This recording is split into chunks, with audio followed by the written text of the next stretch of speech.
So as a sports dietitian at the moment, my main job is at Hawthorn AFL Football Club. I've been there for 9 years and we've had 3 premiership wins during that time, which is pretty awesome. I then also have consulted to Melbourne Storm Rugby League, Melbourne Rebels Rugby Union and Melbourne City A-League, which is soccer or football as they call it.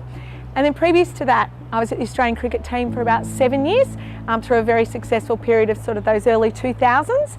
And then before that, I was at the Western Bulldogs AFL team, and I also give some talks to sporting clubs, and I also like to work with elite athletes or everyday weekend warriors in private practice as well.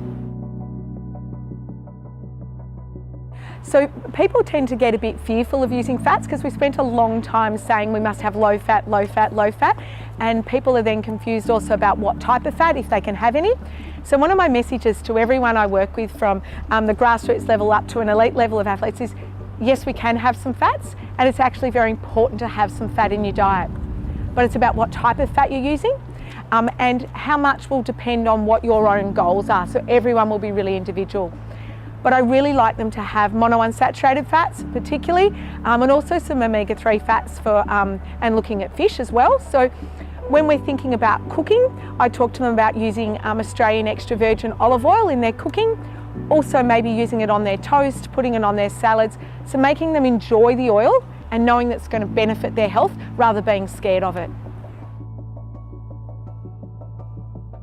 I think most people have some understanding that, for instance, that a Mediterranean diet is quite good for them, and they then often associate that with extra virgin olive oil. So it's about educating them still though about how to use that. So fruits and vegetables for everyone is really important, in that 93% of Australians don't have their 5 servings of vegetables a day.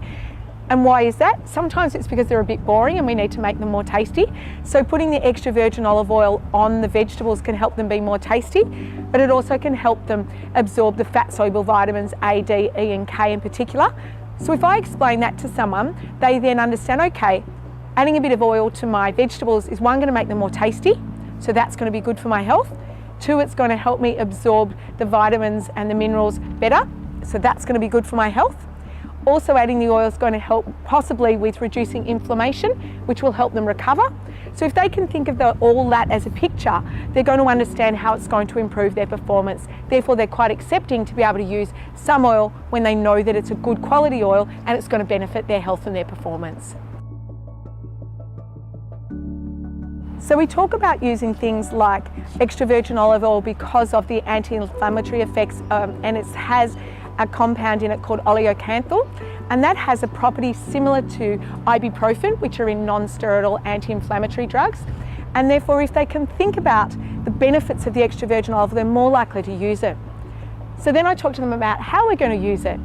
And if they're not used to using oil, it's using it more gradually. So they might be using half of one type of oil that they're used to using and the extra virgin olive oil. They might look at using a lighter flavoured one, so that they can gradually get used to the taste, or just choose the taste that they like. And as long as it's an extra virgin olive oil, preferably an Australian one that has got the certification to show that it's extra virgin olive oil, it doesn't matter which flavour one they're choosing, so choose one to their flavour liking. Then they can put it on their bread. Instead of maybe using butter, they could use extra virgin olive oil. People often like that because if you go to a nice restaurant, they've usually got the good extra virgin olive oil, they might have the balsamic vinegar and the salt, and so they're used to that anyway, and they'll dip into all 3, and then they can feel like they're having a restaurant at home. You can use it in your baking, and often when I'm working with footballers, we'll bake some muffins or some healthier cakes, so we can make it healthier by putting the extra virgin olive oil in there for a good afternoon recovery snack. Using it in all their cooking, because they can use it at high temperature as well, and people often think they can't. So just giving them more education about, you can put it on your roast, you can put it in your stir fry, you can put it on the barbecue, and then they feel quite comfortable with using it. It's really debunking the myths about using extra virgin olive oil.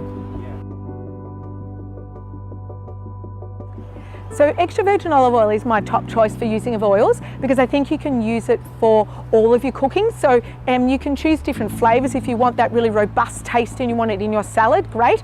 But if you may be cooking your stir fry and you don't want that flavour, you could use a lighter olive oil. If you still want the taste of another oil, like maybe a little bit of a sesame oil in your stir fry, we're not saying you can't do that, it's just that you could use a combination of both.